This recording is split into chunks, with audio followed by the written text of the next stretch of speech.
Olá, que bom que você veio! E para quem não esteve aqui nos últimos dias, feliz ano novo! Meu nome é Elisa Maria e esse é o canal Eva Messages.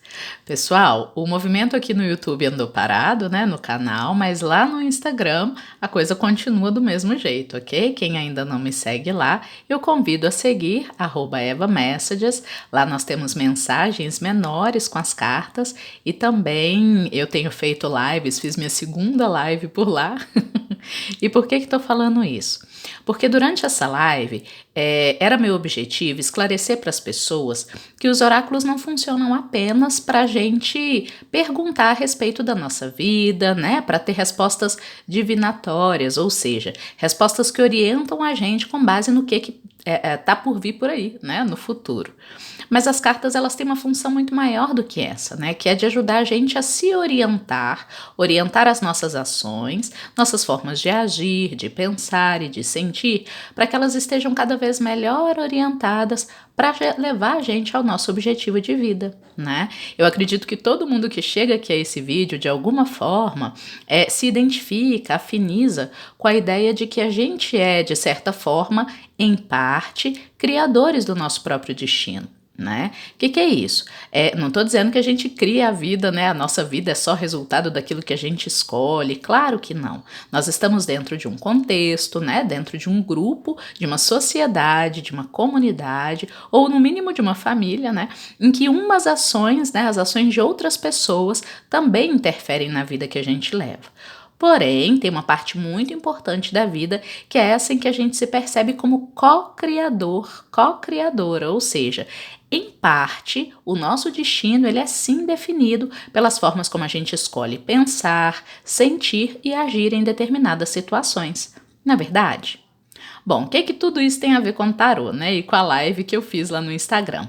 Lá eu expliquei que o tarô, em especial os arcanos maiores, que é o que eu vou abordar aqui hoje, os arcanos maiores eles formam uma espécie de jornada, né? A gente chama de jornada do louco, que é a carta 0, a carta com que a gente inicia essa jornada. Essa jornada ela tem como objetivo mostrar pra gente os 22 arcanos maiores como 22 etapas da vida em que a gente passa por essas etapas para construir qualquer coisa no mundo. Para chegar a um objetivo, para se deslocar de um momento da vida para outro, né, de preferência outro melhor, né, outro mais afinizado com aquilo que a gente quer da nossa vida, a gente passa por essas 22 etapas. Conhecê-las ajuda muito a gente a organizar a nossa vida, né, e a estar mais consciente das nossas ações, das formas como a gente escolhe orientar o nosso destino. Então eu falei lá na live, falei um pouquinho sobre como é que essa jornada começa, né? O que cada carta significa dentro dessa jornada. E aí, como eu tive que parar lá pelo tempo escasso, né? A gente parou na carta da justiça. Eu resolvi vir aqui e explicar essa jornada para vocês, passar por essa jornada com vocês, para que esse vídeo seja aqui um vídeo que fique no canal como uma forma, digamos, de primeiros passos, né? Para quem está aí querendo aprender a jogar o tarô para si mesmo ou para outras pessoas, nessa perspectiva mais terapêutica. Ou seja, não é uma perspectiva que tem como principal objetivo só ver o futuro, é claro que acaba vendo, né, querendo ou não, acaba que a gente está construindo o nosso futuro através dessas ações que o tarô identifica, então acaba que sim, né, querendo ou não, a gente acaba tendo notícias do que tende a vir aí no nosso futuro. Mas o principal objetivo desse tarô aqui, que é mais terapêutico, né, é localizar a gente, onde é que a gente está, responsabilizar a gente sobre que tipo de atitudes seriam as melhores para eu tomar para eu chegar onde eu quero. Tá bom? Digamos que é um tipo de tiragem, um tipo de abordagem do tarô, mais voltada para você mesmo, para você mesma, para o autoconhecimento, para o desenvolvimento pessoal, que é com que eu trabalho, do que exatamente para ver a gente, né, só como alguém que está envolvido numa situação e tal, e que é vítima, né, das ações dos outros, da ação do destino. Isso é parte do tarô, mas não o todo, tá bom? Vamos lá, então, vou mostrar para vocês como é que funciona essa visão dos arcanos maiores enquanto uma jornada arquetípica, beleza? Para isso, eu vou contar aí com vocês, vamos fazer um exercício que foi o mesmo que eu propus lá na live. Vou convidar todo mundo a pensar num objetivo, né? Um lugar onde você quer chegar, pode ser um objetivo amoroso, ou profissional, ou familiar, qualquer área da vida, né? Para a qual você queira uma mudança e você está num lugar, você quer chegar a um outro lugar, uma outra forma de lidar com essa área da vida. E aí eu te convido a pensar nisso, se quiser até escreve aí num caderninho ao lado e vá pensando nesse seu tema e relacionando ele com tudo que eu vou dizer aqui acerca dos arcanos maiores do tarô, tá bom? Para esse exercício eu estou usando um dos tarôs mais antigos, se não o mais antigo, né, que se tem notícia, que é o tarô de Marsella. Eu acho que mais antigo que ele, conhecido por nós, só aquele Visconde Sforza. Para quem estuda aí tarô deve já ter ouvido falar dele. Mas vamos lá, vou pelo tarô de Marsella, o mais tradicional, pelo menos que a gente tem notícia aí, ok? Então vamos começar a nossa jornada. Toda jornada, para chegar a algum lugar, começa com um louco. Quem é o louco? É a gente com uma ideia na cabeça, né, com uma trouxinha na mão, mas sem muita ideia de como a gente vai fazer para chegar onde a gente quer, meio louco mesmo, né, uma forma de ver a vida meio andarilha, meio louca. E aí, esse louco, ele é meio que puxado para trás por um cachorrinho, né? Ou seja, às vezes amigos e amigas ficam tentando fazer a gente desistir dessa ideia meio louca, né? Essa ideia nova que vem mudar a nossa realidade, tirar a gente de um lugar e levar para um outro lugar. Então, o louco é aquela etapa da jornada inicial, né? Eu tô com uma ideia na cabeça, não sei como fazê-la acontecer. Muitos amigos tentam tirar essa ideia da minha cabeça, falam que eu nunca vou conseguir, ou que é querer demais, ou que, né, tem medo por mim, porque eu tô me convidando a me aventurar pelo desconhecido. Né? Então isso aqui pode ser uma mudança de profissão, um início de um relacionamento ou o final de um relacionamento, o desafio, né, de começar a estudar algo novo ou começar um outro caminho, seja ele qual for. Bom, depois dessa etapa, quando a gente se lança a uma situação nova, a gente passa pela carta do mago. O mago é aquele que, ok, já tomei a decisão, já tenho uma ideia na cabeça, agora como eu faço para realizar? O mago é aquela etapa da jornada em que a gente está com a nossa mesinha montada, né, com as nossas ferramentas na mão, analisando o que a gente tem que pode ajudar a gente a chegar onde a gente quer chegar. Então o mago é a gente aqui usando toda a nossa habilidade, tudo que a gente sabe para chegar onde a gente quer chegar, né? E aí ao fazer isso, a gente repara que existem outras pessoas no mundo que também estão igual a gente, né? Tentando chegar a algum lugar, né? Tentando tirar uma ideia da cabeça para transformar ela em realidade e usando para isso as ferramentas que tem à mão. Cada um usa as ferramentas que tem. Vocês já ouviram essa expressão? E é assim mesmo, né? Podem ser ferramentas intelectuais. Eu tenho a minha inteligência, então meu objetivo vai ser, sei lá, vou usar ela para passar no Enem, né? Minha ferramenta é a minha amorosidade, eu vou usar dela para chegar próximo a alguém de quem eu quero me aproximar. E por aí vai. Porém, a gente descobre, como eu disse, com a sacerdotisa, que é a etapa seguinte, que não só eu sou né? Uma pessoa tentando fazer a própria vida com base no próprio desejo. Outras pessoas existem. O número 2 é a carta que diz do outro, né? O encontro do eu com o outro. E nesse encontro, gente, convenhamos, né? Às vezes a gente encontra pessoas que vão ajudar a gente, né, a chegar onde a gente quer chegar e outras que vão atrapalhar nosso caminho. Com consciência ou não, os nossos desejos vão sendo atropelados ou unidos, né, aos desejos de outras pessoas. E aí a gente encontra a sacerdotisa. É nesse momento, no momento dos confrontos ou conflitos, divergências e dualidades, em que a gente é chamado, né, muitas pessoas se voltam para a fé, se voltam para os estudos ocultos, se voltam para o autoconhecimento. Tudo isso é regido pela sacerdotisa.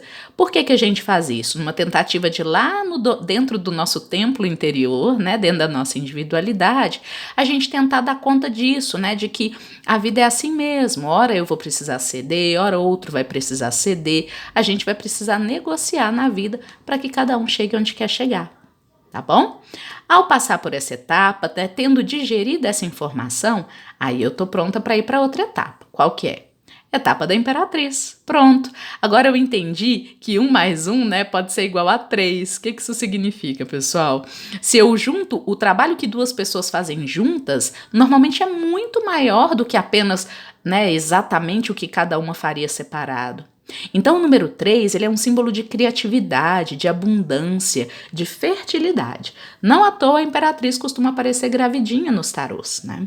Então, essa etapa aqui é aquela etapa em que, tá bom, a gente já entendeu que não vai dar para fazer tudo do jeito que a gente queria, a gente vai ter que negociar no meio do caminho com outros quereres, às vezes com uma pulsão interna nossa, né? Dentro da gente, às vezes a gente se divide, quero isso, mas também não quero tanto, né? Ou então quero isso, mas não estou disposta ao sacrifícios no meio do caminho para chegar lá.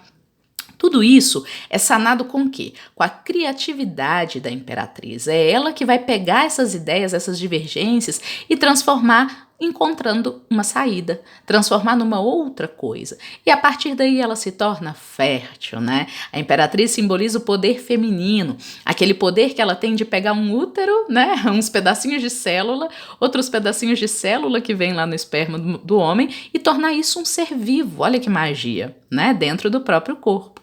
Essa criatividade existe em todos e todas nós, homens e mulheres, para a gente ser capaz de transformar o nosso destino. A partir daí, bom, o desafio que chega depois que a gente já transformou o nosso destino através da criatividade é agora a necessidade de estabilizar. O imperador, ele é o administrador, né? O administrador de empresas. É aquela face de nós, homens ou mulheres, que depois que criou, precisa manter aquela criação. É aquele negócio, a imperatriz ela indica aquela uma vez que a gente fez algo e deu certo. O imperador, ele é sistemático, ele é aquele da rotina, ele é aquele que vai ver se, tá bom, você fez uma vez e com sua criatividade você encontrou uma saída. Mas será que aquilo pode se tornar um sistema? Será que agora toda vez que você tiver aquele problema e tentar resolver daquele jeitinho vai dar certo? Ele administra, ele é aquele que vai garantir que aquilo que foi criado tem condições de se manter no dia a dia, de crescer e se expandir, mas ao mesmo tempo sustentar-se em suas próprias pernas, ok? Quando a gente passa pelo imperador, aí a gente está pronto para conhecer o Papa. O Papa é aquele momento em que não só a nossa criação, né, aquele caminho que a gente está criando, ele se estabilizou, como eu também já tenho sabedoria o suficiente para ensinar para outras pessoas. Então essa é a carta do professor, do guia, do mestre, é aquele momento da jornada em que de duas uma, ou eu tô aqui, né, eu tentei estabilizar a minha criação, mas eu não consegui, e aí eu preciso ir em busca de uma autoridade, de alguém para me ensinar, uma autoridade naquele assunto que eu quero desenvolver, ou então é o contrário, eu me saí tão bem aqui, né, na minha capacidade de tornar aquilo que eu criei algo sólido, estável e em expansão, que agora eu sou capaz também de ensinar para outros que chegam até mim como fazer para criar a partir disso também. Mas aí o que acontece? Dessa relação aqui entre discípulo, né, aprendiz e mestre, professor, acontece em algum momento uma divergência, que é a que nos leva à carta dos enamorados.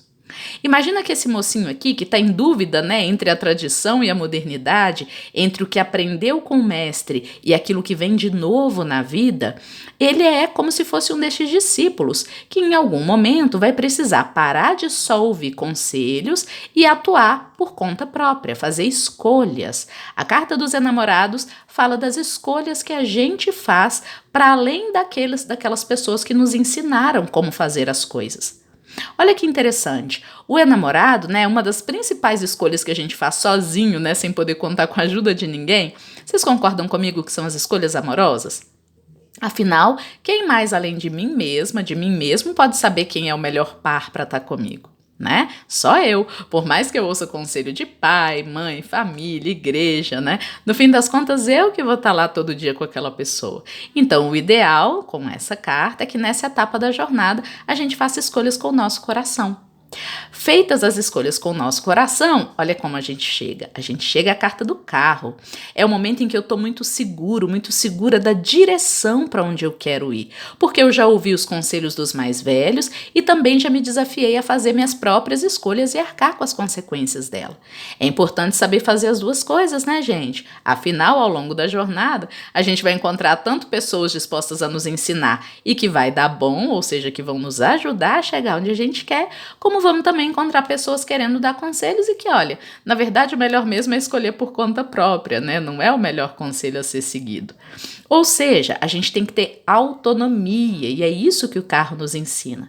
É a etapa da jornada em que eu aprendo que para eu chegar onde eu quero, eu tenho sempre 2 cavalos nas minhas rédeas. O cavalo das coisas que me levam para onde eu quero chegar e o cavalo das coisas que eu tenho que evitar, porque elas atrasam o meu caminho e me levam para outros lugares, que não onde eu quero. Ter o domínio desses 2 cavalos, ter eles nas rédeas, é o mesmo que saber pesar e medir. Aí aqui na Carta da Justiça, a gente aprende a estabilizar o que a gente aprende com o carro. A Carta da Justiça é quando a gente entende que nós somos os grandes responsáveis por pesar e medir tudo o que acontece na nossa vida. Isso que está acontecendo é bom para mim ou é ruim para mim? Essa situação, devo ir ou devo não ir? Vai me aproximar do meu objetivo ou vai me afastar? É preciso saber ser frio e calculista, como a justiça, para numa situação de escolha, ser capaz de escolher friamente e cortar com a espada todo excesso, todo caminho que não seja útil, né? Toda escolha, toda relação, todo lugar e parceria que não seja útil para o meu desenvolvimento pessoal. Ao ser capaz de usar da balança e da espada, eu me torno o eremita. Olha que legal. Ao chegar no eremita, gente, que é a metade praticamente, né, da nossa jornada,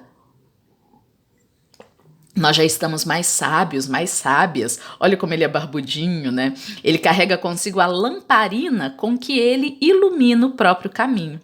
O que é isso? Significa que a gente se tornou senhor, senhora da consciência que julga e analisa cada momento da nossa vida e com a sabedoria, né, que é simbolizada aqui pelo cajado e pela barba branca, a gente é capaz então de tomar as melhores decisões. E agora não só pra gente. O eremita, querendo ou não, ele funciona como uma espécie de sábio, né, nas comunidades pelas quais ele passa. Ele é aquela pessoa que deixou de fazer parte de uma vila, de um grupo, e passou a ser muito crítica a respeito do que vê lá dentro. O eremita, ele é ótimo para a gente encontrar ao longo da nossa jornada, quando a gente, digamos que lá com a Carta da Justiça, a gente aceitou que tal pessoa ajuda a gente no nosso caminho, ou participar de tal grupo ajuda a gente a chegar onde a gente quer chegar. Porém, o eremita é aquele lado nosso que sempre permanece um cadinho excluído, né? Um pouquinho de lado, um pouquinho no canto desse grupo e analisa com sabedoria para não ser levado ou levada a agir só com daquele jeito que os grupos nos instigam a agir, sabe? Vocês já se pegaram naquelas situações em que a gente faz algo com um grupo que a gente nunca faria sozinho? Dá até uma vergonha, né? Quando é uma atitude negativa. Ou seja, o eremita garante que mesmo que a gente participe de grupos, faça parcerias, a gente tem um lado que é só nosso interno e que é com ele, com a luz dessa consciência e sabedoria, que a gente analisa o quê? A roda da vida, a roda da fortuna. Chegar à roda da fortuna, ela sim, o meio da jornada, é reconhecer que a gente é capaz de, com o nosso critério, com a consciência que a gente adquiriu aqui já, né, nessa primeira metade da jornada do louco, a gente é capaz aqui de perceber que a vida é assim. Ora a gente está no topo, nós, nossos amigos e também nossos inimigos, e ora a gente está no vale, a gente está no abismo, né? Nós, nossos amigos e também nossos inimigos.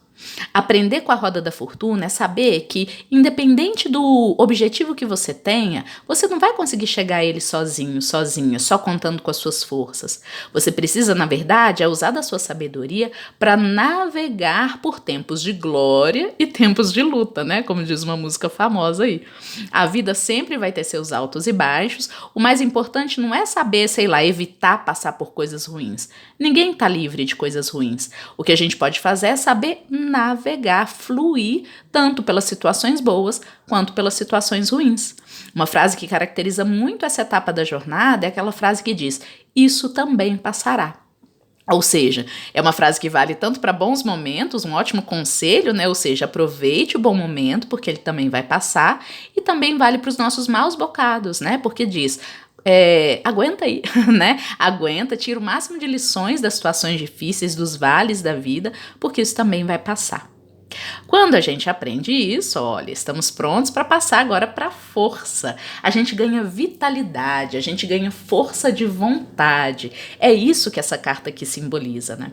Ela marca a importância também do nosso desejo. É uma carta que também é chamada em alguns tarôs de tesão, né? Qual é a sua vontade? Quanta vontade você tem de domar o leão dos seus instintos, domar o leão dos períodos difíceis, das adversidades, com a sabedoria, a inteligência e a serenidade dessa moça, olha só.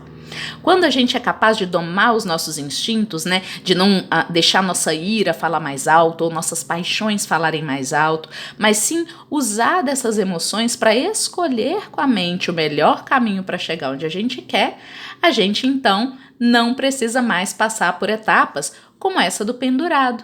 O pendurado aparece quando de alguma forma falhou aqui a minha capacidade de dominar o meu leão interior, né? O leão, ele fala daquilo que nos afeta, dos nossos afetos, né? Os instintos, os ódios, os amores, as tristezas e as alegrias. O pendurado, ele marca uma etapa da jornada em que a gente está estagnado. Por quê? Porque a razão perdeu. Tá vendo que a cabeça está lá para baixo? A cabeça é um símbolo da nossa capacidade de tomar decisões racionais e conscientes em nosso benefício e em benefício das pessoas ao redor. Então, se ela tá para baixo, significa que o que ganhou, né, foram os instintos, foram os medos, foram os desejos, e eles estão fazendo a gente ficar estagnado. Olha só, ele tá paradão no caminho dele, né? Está preso pelos próprios desejos, pelas paixões que o impedem de pensar racionalmente para chegar onde ele quer e até para sair desse buraco aqui em que ele se enfiou. Né? Porém, quando a gente, enfim, dá conta de sair daqui, a gente descobre que a gente vai precisar fazer o quê? Lidar com a morte. O grande problema do pendurado é não entender, né, os nossos desejos, o que eles querem? Eles querem sempre vencer, né? E o pendurado, ele entende em algum momento aqui, enquanto ele está penduradinho, pensando na vida, que ele vai precisar deixar algumas coisas morrerem para que outras nasçam. Né? O aprendizado da etapa da morte na nossa jornada rumo ao que a gente deseja é saber que não tem jeito, não dá para ter tudo. Para conseguir ganhar algumas coisas, no meio do caminho eu vou ter que perder outras. A perda faz parte. A morte com essa ceifadora aqui, ela nos lembra que, por exemplo, para que novas plantas nasçam num terreno, a gente precisa ceifar, né? Matar os restos das plantas da estação anterior. E assim é um símbolo para a nossa vida também. Né? Se eu quero me tornar, sei lá, um profissional, eu vou precisar deixar morrer a minha face, que era o quê? Aprendiz, que era estudante, né? Se eu quero me tornar uma mulher, um homem casado, casada, eu vou precisar deixar morrer, né? Ceifar a minha face solteira, solteiro. Se eu quero me tornar um pai, uma mãe, eu vou ter que deixar morrer, né? Tudo que caracterizava, ou grande parte do que caracterizava a minha vida antes disso. E isso é parte da vida. A gente sofre, mas é preciso passar por essa etapa, né? Às vezes tentar impedir a morte gera mais sofrimento e mais estagnação. Então, quando a gente já ceifou tudo aquilo que não servia mais, né, fez a limpa do guarda-roupa, né, deixou embora, desapegou do passado, a gente encontra a linda temperança, a possibilidade do equilíbrio emocional. Quando a gente consegue passar pelos lutos que a morte causa na vida da gente, é que a gente consegue entender que, olha, no fim das contas, é tudo uma questão de saber fazer o balanço das nossas águas interiores, que são um símbolo para as emoções. O anjo da temperança, ele chega, ele abençoa a nossa vida e mostra, né? Ele é como aquele anjinho falando no ouvido das pessoas nos desenhos, né? Tem sempre um anjinho de um lado, um diabinho do outro. Esse é o anjinho. É o lado, né, amoroso, equilibrado, temperado da nossa personalidade que ajuda a gente a equilibrar as emoções para continuar a jornada até chegar onde a gente quer. Bom, mas se existe o anjinho, existe quem? O diabinho. A carta do diabo é aquela carta que indica, aqui a gente fala de tudo aquilo que a gente, da nossa pureza, da nossa fé, da gente se movimentando, né, para organizar o nosso interior com muita honestidade para chegar onde a gente quer. O diabo é o extremo oposto, pessoal. Ele mostra para nós aquela nossa face que está mais preocupada em ter prazeres imediatos, enganar, iludir, para não ter que se movimentar, para não ter que lidar com o lado mais difícil, né, ou sacrificante da vida. E aí nessa a gente manipula, chantageia, aprisiona pessoas, né, ou situações, ou se aprisiona em situações, tudo isso porque a gente acha que o caminho que a gente quer tem que ser cumprido daquele jeito. Sabe quando a gente fala assim, eu quero ir pronto e vou fazer qualquer coisa para chegar onde eu quero? Olha o diabo aí, né? Olha a gente colocando a nossa individualidade, o nosso desejo como mais importante até do que o bem-estar e o livre-arbítrio das outras pessoas, ou mais importante que o próprio fluir da vida, né? Que a gente aprendeu lá na Roda da Fortuna, que é tão importante. Então, o diabo é o teste, aquele momento em que a gente é testado para ver se a gente vai querer ficar estagnado nos nossos desejos, paradão, né? Eu quero do meu jeito, senão eu não brinco, ou se a gente já é capaz de ter aquela habilidade da temperança de fluir, né? Como essas águas aqui que fluem de um jarro para o outro, frente às adversidades, adaptar o nosso desejo às possibilidades reais de realização, negociar com o mundo no fim das contas. Né? Agora, se a gente não é capaz de fazer isso, se a gente fica teimoso, teimosa, querendo porque querendo as coisas só do nosso jeito, a gente chega à carta da torre. Nessa etapa da jornada, a gente aprende o quê? Por mais sólidas que sejam as construções na nossa vida, a torre pode ser um relacionamento que eu fui construindo, uma carreira, a minha saúde, pode ser também uma crença que eu tenho muito forte, enraizada na minha vida. Tudo isso que eu falei, gente, está sujeito às mudanças. Isso aqui é um raio ou uma flama, né? Uma língua de fogo que chega e bota tudo abaixo. O que isso significa, pessoal? Que nada nesse mundo é estático, nada está parado, né? Tudo está em transformação. Uma torre que era muito sólida lá na Idade Média, com o tempo ela não vai se esfarelando, né? Ela não vai perdendo estrutura, ela não vai perdendo força, e aí um belo dia ela vai lá e cai, né? Tem a erosão do solo e tudo mais. Isso também acontece na nossa vida, né? Uma relação se sustenta até o ponto em que não se sustenta mais, aí vem um raio da verdade, alguma situação de fora que vem e mostra que, olha, ou aquela relação não estava tão sólida assim, ou aquela carreira que estava sendo construída não estava tão sólida, ela está precisando o quê? Ser revista. Não adianta a gente ficar só chorando pela torre caída. Ah, meu relacionamento achei que estava tão sólido e houve uma traição. Ah, minha carreira achei que estava tão sólida e fui demitida. A torre indica esses momentos, sabe? Em que a gente acredita que a gente está fazendo tudo certinho, mas vem um lance aí do destino, né? Algo que a gente não esperava e mostra que tudo nesse mundo pode cair a qualquer momento. Ou seja, não é inteligente a gente confiar a nossa estabilidade pessoal a nada externo, nada que a gente constrói, tudo está em mudança. Se a gente tenta evitar a mudança construindo um castelinho muito duro, muito rígido, né? Isso aqui pode ser a mudança de uma crença que a gente tinha, que achava que era soberana, né, com essa coroa, ela muitas vezes pode ser questionada por um novo fato, uma nova informação que chega, e aí bota ela abaixo. Nosso caminho é o quê? Construir de novo, mas construir em novas bases, né? E aí a gente chega à estrela, em bases mais puras, a carta da pureza, da fé, da esperança. Essa moça nua no ambiente natural, né? Como estrela guia lá orientando ela, diz que há esperança mesmo quando tudo parece ter caído. Né? Mesmo em algum momento da sua jornada em que você estiver construindo qualquer coisa nesse mundo, gente, você vai sentir que, nossa, tô sem esperança, né? É a carta da torre. Nossa, agora tudo caiu, nem sei se vai dar para chegar onde eu queria. Olha, a etapa seguinte é renovar a sua esperança, é lembrar qual é a essência, né? Ela tá nua aqui por quê? Porque ela tá tentando lembrar a gente que existe uma essência, uma pureza, algo muito puro lá no seu desejo inicial de fazer esse seu objetivo acontecer e que é para esse objetivo que você precisa se voltar. Esquece as adversidades no caminho, ou melhor, não se deixe impedir pelas adversidades no caminho, aprenda com elas, né? Deixa esse raio bater na sua torre e mostrar exatamente onde é que ela está frágil, onde é que precisa de reforço, de reconstrução. E faça isso de coração aberto, né? E sem medo de demonstrar suas vulnerabilidades. Muitas vezes elas são nossa maior força. né? É quando a gente aceita que a gente também é vulnerável, que a gente se permite entrar no mundo da lua. A carta da lua diz da gente enfrentando os nossos medos, nossos pesadelos, o monstro debaixo da cama, né? Nossos instintos. Esse aqui é um ambiente noturno em que a gente vê cães brigando, ou seja, é a única carta que não tem nenhuma figura humana, né? São os nossos medos irracionais, inconscientes, que costumam aparecer durante a noite mesmo, ou quando a gente está sozinho, e que fazem com que a gente questione e ache que a gente nunca vai chegar lá no nosso objetivo.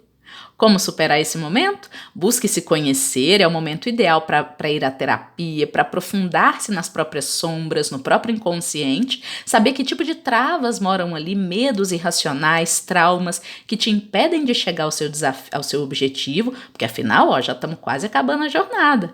E aqui você encontra o grande vilão que mora dentro da gente mesma, nas nossas escuridões e nos nossos medos. A grande magia acontece aqui, que é a passagem da carta da lua para a carta do sol, a vitória.